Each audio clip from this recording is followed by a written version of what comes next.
Hello everybody, welcome to Snyder's Inc. And today we got volume 6 of the disturbing part of the internet. I'm gonna be honest, this might be the only video I get today. I actually don't know. It's not even like, 'cause I don't want to do that. I literally don't know what to do for a second video. So I'm gonna probably find something, but I'm trying to find something, you know what I mean? Anyways, this is the disturbing part of the internet, volume 6. Ladies and gentlemen, hit the like button, hit the subscribe button, comment, thing down below. Let's go. Today's video is brought to you by Hunter Killer. Hunter Killer is a subscription service which gives you realistic evidence each month to solve a mystery. Whether it's date night or game night, Hunter Killer brings people together by challenging them to decode ciphers, examine clues, and solve puzzles. It's like an escape room delivered right to your door. Your help is needed. Hunter Killer is something I always want to get, but I don't have the money to just be spending on this. Because I would love to do that Hunter Killer and like do it as a live stream. Like each time I get new evidence,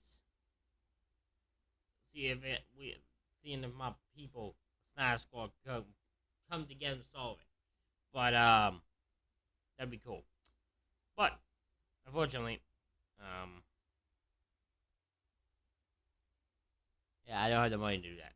Needed for a case, and so you can hone your detective skills from the comfort of your couch. It tells an immersive story. You'll learn about the backstories for each of the suspects, their complicated relationships to the victim, and watch everything unfold as you complete each episode. And if you prefer to work solo, Hunter Killer is designed so that you can play your own way.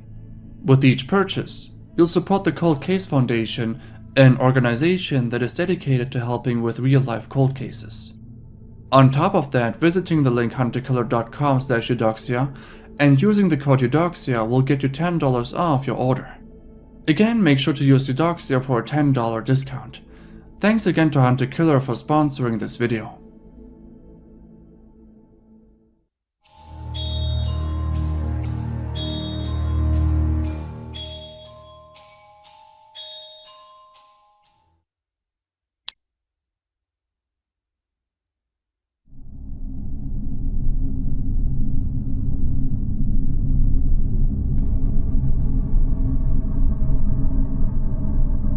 Today, we'll look into 7 different topics. Before we dive into this, I asked you guys in the prior video if you were interested in an extended version of my 4chan video for Patreon. The only reason for it being exclusive to Patreon is due to the sensitivity of the subjects discussed. I'll upload that video very soon on there. Additionally, I've been investigating a topic that's far more disturbing than everything I've covered so far. I'll also cover that one in the very near future on Patreon as well for the same reasoning.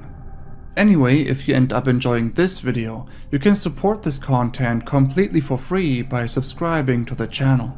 I hope you enjoy.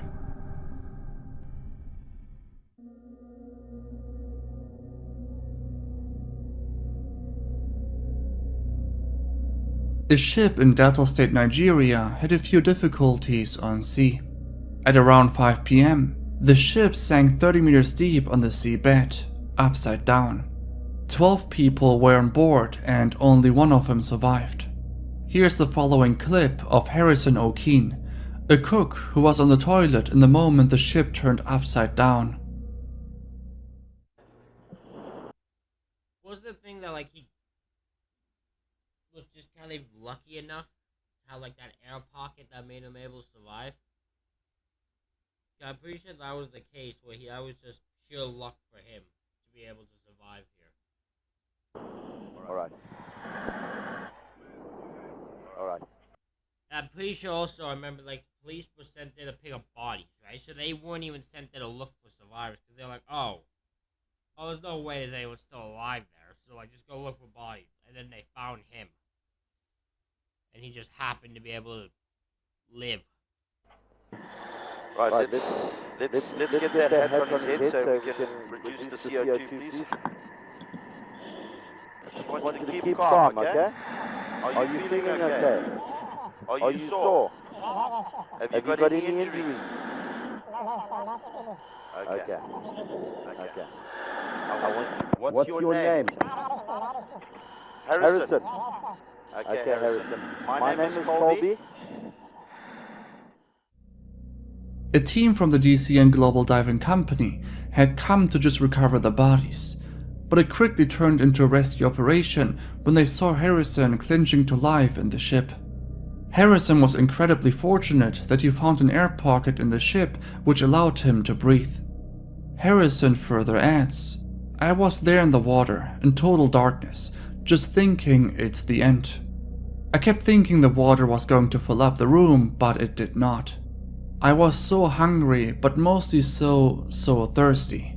The salt water took the skin off my tongue. I could perceive the dead bodies of my crewmates were nearby. I could smell them. The fish came in and began eating the bodies. I could hear the sound. Also, keep in mind that the water was extremely cold. After his rescue, he was brought into a decompression chamber to normalize his body temperature. While this definitely comes close to a miracle that he didn't suffer any real health complications, he was still traumatized by this experience." Oh yeah, of course he was traumatized. You would be traumatized by this. I mean, you're talking about, the person themselves,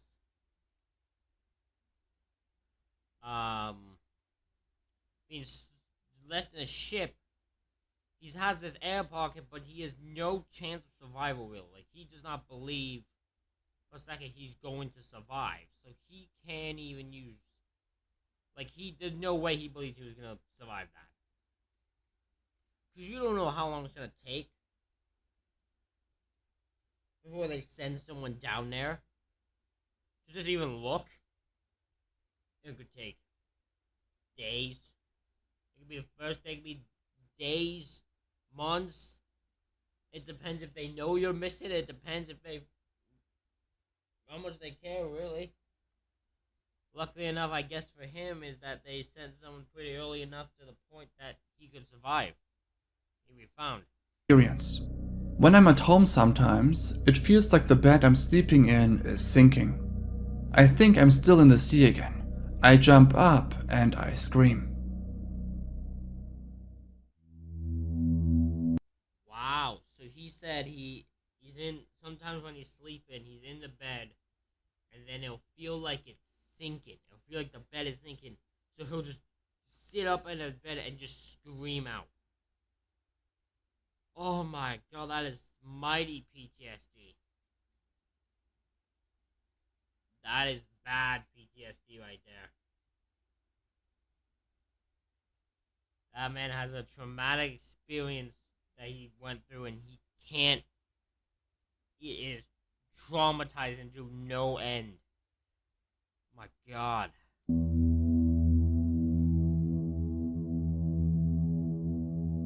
On the 12th of February 2018, a CCTV camera depicts multiple men in their 20s wielding baseball bats, chasing a 15-year-old girl. The girl manages to jump over a garden wall to hide from the gang of around 8 men.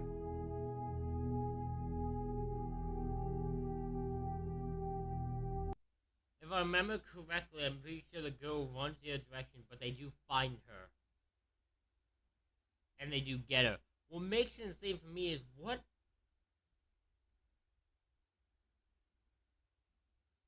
makes actually, I'm sorry again. One, why did none of them just check under that? That was my question. Second one is, why did what exactly did this girl do that made them have to send the whole gang? This isn't even one, but the whole damn gang. They grabbed every member of this gang to go hunt this girl down. What the hell did you do? After the men walked away, she seems to be able to flee the scene.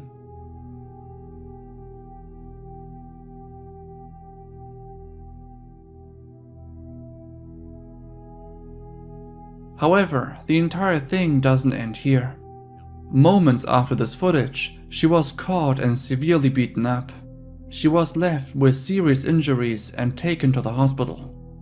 Sandwell police decided to release this footage in April to request the help from the public to track down the perpetrators. She was attacked near Aaron Manby Court in Tipton in February 2018. It happened around 9:30 p.m. and the men were driving a silver-colored Golf. Multiple residents living in the area I've been here for a year or so now, and there have been police cars coming almost every week. Dean Tyler, 27, said, I don't see the whole thing, but I heard some people running down the street last night, so maybe it was the same incident. Thought nothing of it at the time, but people tend to hang out in groups to make a lot of noise. It's not clear what happened, as I don't know the blokes or the girl. Obviously, there was some beef between them. Something must have been said or done to start it all off. I hope that she is alright. Mother to Sanika Davis, 23, said, from the footage, it looks like the guys were just up for a fight. I often see people looking around there doing drugs or whatever. They look like they're up for trouble. Probably. That probably is the case. This gang does look like it's just wanting to beat up and bully someone, so this girl just became an unlucky victim of this whole case. This whole situation. expressed their concern with the entire situation, fearing You don't like to think about these sort of people roaming around your neighborhood and causing havoc in the middle of the night. I didn't see what happened, but I did hear some shouting from the street last night at the time of the attack, so maybe it's related. I've not known any gangs to be hanging around here, so maybe it's that they've traveled down from elsewhere. It's a bad area. There are a lot of drugs lurking around. Often there will be discarded needles or cans lying around the grass outside the flats. Wow. for their own children. Unfortunately, the men remain unidentified to this date. I probably agree with the last one. They probably came from elsewhere. That's why they can't be identified. They came from elsewhere, and plus you can barely see who they are from that camera angle, CCTV. So they came from elsewhere and just started attacking this. They just chose a victim and got it.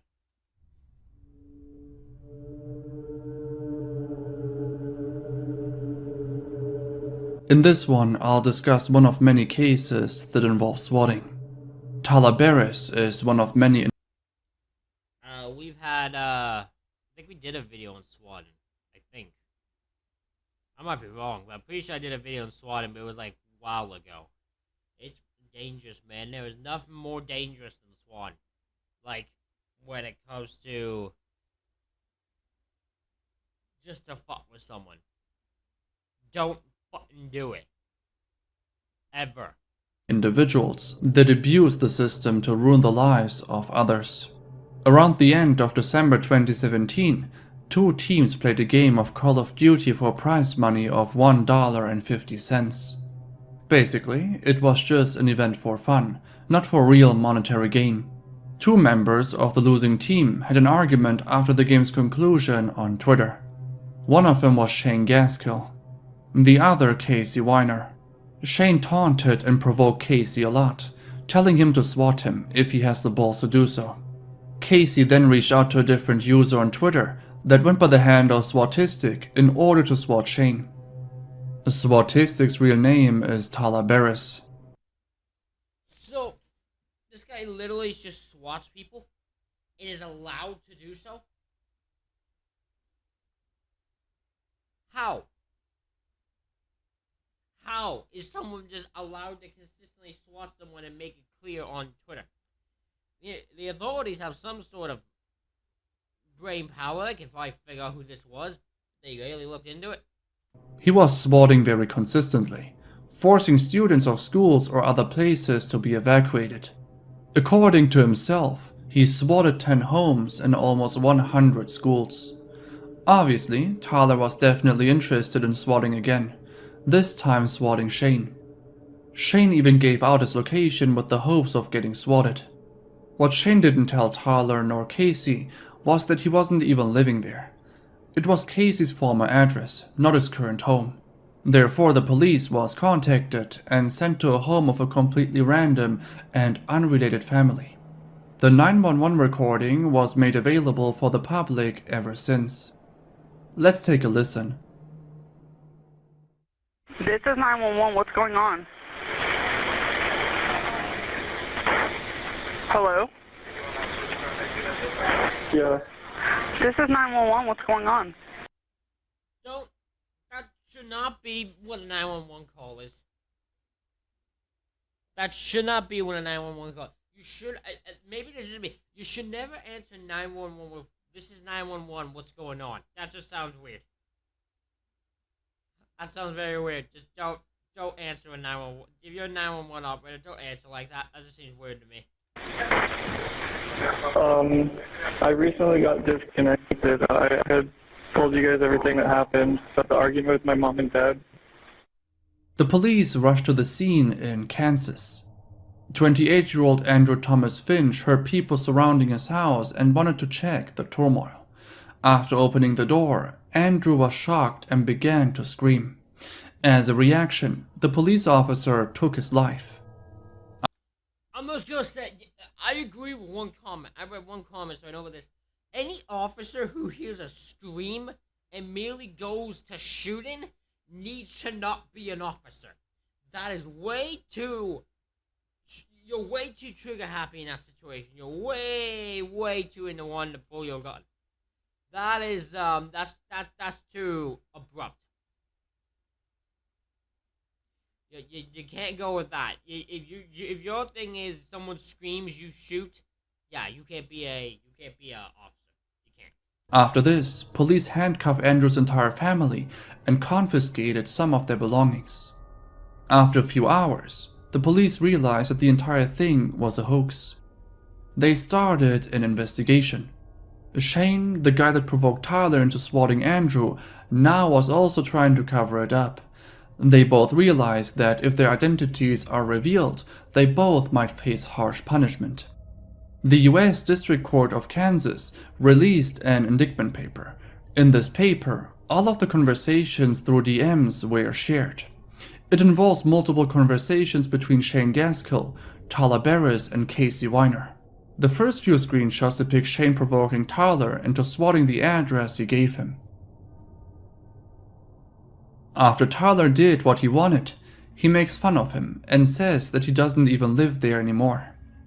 After the media coverage, Shane was definitely panicking, realizing that he might face punishment for his actions.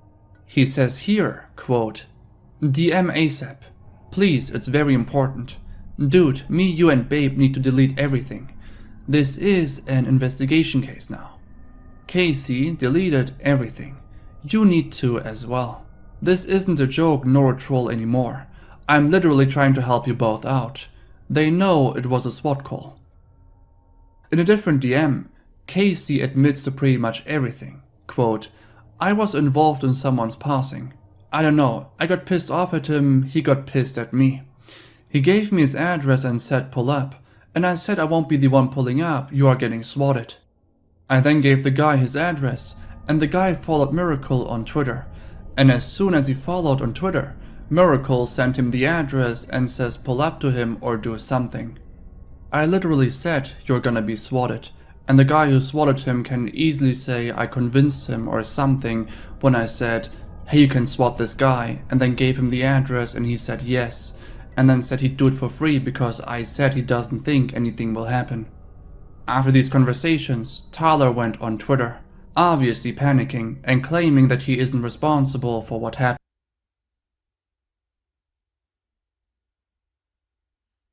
I didn't get anyone killed because I didn't discharge a weapon, and being a SWAT member isn't my profession. No, you killed someone. You got someone killed because you did the goddamn call in the first place that got police there. No. You are 100% responsible for that person getting killed. That is a trigger happy officer too. All four people. Casey, Sean, Tyler Barris, and a trigger happy officer, all responsible for this person getting killed. He didn't commit the act himself and that he isn't a professional SWAT member. Apparently, it was all fun and games when he swatted over 100 times, but this one time when it went too far and he could face serious charges, he suddenly decides to backtrack. It's definitely unfortunate that anyone could theoretically ruin someone else's life by calling the police and making a false report. Additionally, Tyler even went for an interview with Keemstar. There he admitted that he was guilty and that he isn't even worried all that much about the police tracking him down. Within 24 hours after the interview, he was arrested and sentenced. Of course he was. Of course he was. He's like, they ain't gonna find me, they ain't gonna arrest me, I'm all good, I'm all good. Then the police rep, hey, how's it going? You're under arrest. Stupid bastard. Oh, he deserves to rob prison for what he does. To 20 years in prison. Good. What happened to the other two? That's the only thing I want to know. What happened to the anything happen to the other two? The following clip depicts a POV from a guy armed with a bow and arrows encountering a black bear. It's pretty crazy, so let's take a look.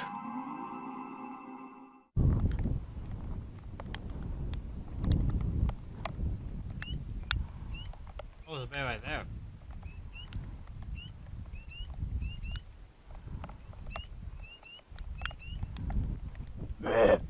Quiet! Quiet! Quiet! Quiet!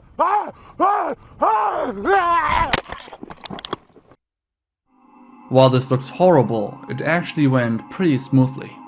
After the man fell down, the bear ran away. He only suffered a few bruises and was very lucky. I'm wondering what happened there. Was the bear? The man started making noises because the bear's nearby him, and the bear just took him as a threat because he started screaming and stuff at him. I imagine if the guy would have just left him alone, he wouldn't have even done anything. But the man had to make noises and all that, and it caused him the bear to react.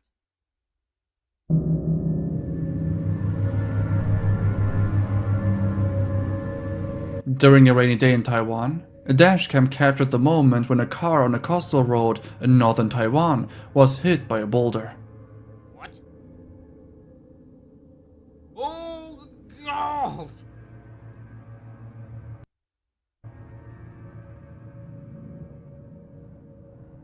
It wasn't hit by a boulder, it was hit with a pile of fucking rocks just flying at him. Holy shit. So a whole bunch of rocks come off the goddamn thing and just land on here, and then this one falls, but it didn't land on any cars, so that's good. That's crazy though. If you were just driving down the goddamn street and now know it, bam, just all these rocks hit the car. Luckily, the drivers were not directly hit. The two people in the car left the scene and only suffered minor injuries. You can even see the boulder breaking off the mountain within the first few seconds of the captured footage.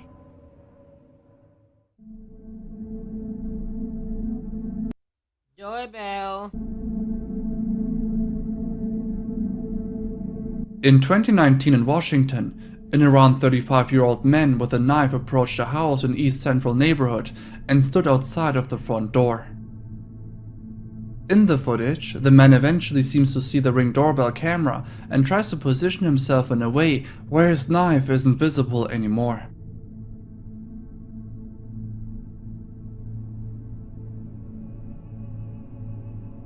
He remains in that position for the rest of the video.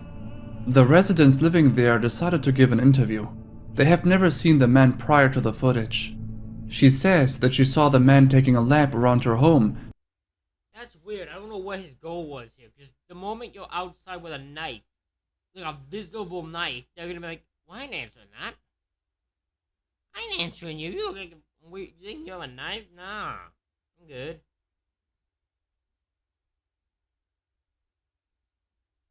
I ain't answering that at all.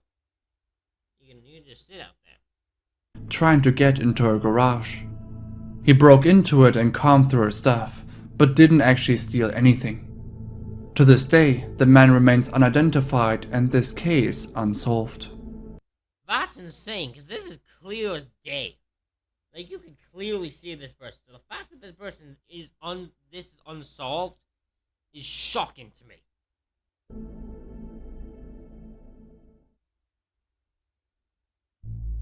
Devilish Screams in Bryan, Texas. Okay.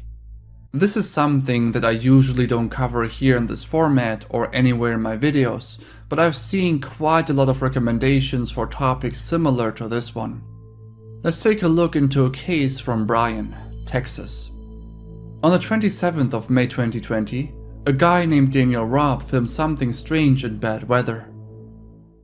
It's coming from up in the sky in that direction, and it's so loud, it sounds like screaming.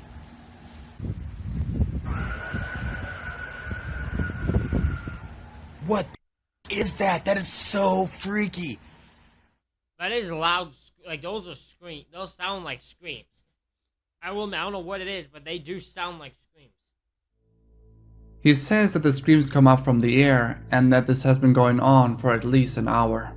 After this, more people came forward, also sharing videos of the scream. Here, one resident was far closer to the scream than Daniel. Let's take a look.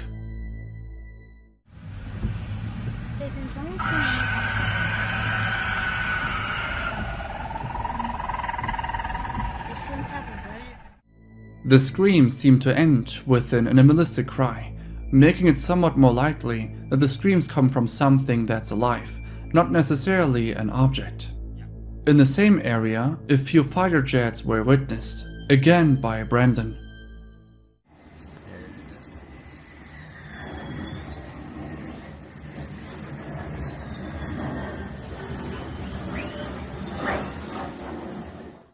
Most of these videos either have a very logical and natural explanation to them, or it's fake. In this case, I don't believe that Brandon himself faked the entire thing. This was covered by the national news and heard by various people living in Bryan. The news claimed that it was a pressure release valve being responsible for the noises. Another Redditor also added that this was heard in and around Texas A&M University. They also share a video alongside this. The screams are even louder in this one. Let's have a look.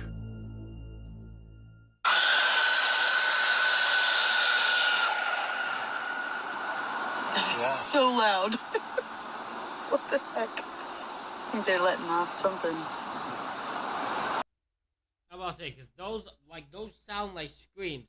If that isn't, that is insane that there's something that can even make that type of reaction, right? Like, there's anything that can make something that sounds so visual like a scream.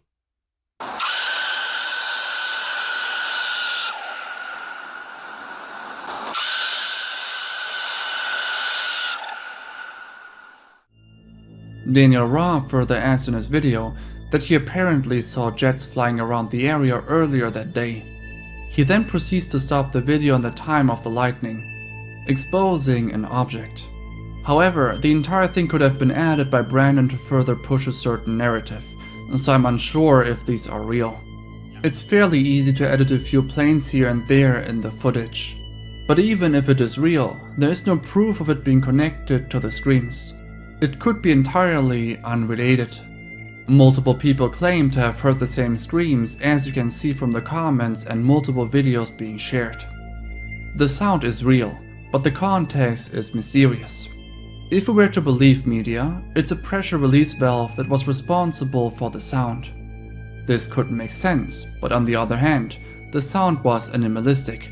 It sounded like a living being screaming. I guess to some, it will remain somewhat of a mystery.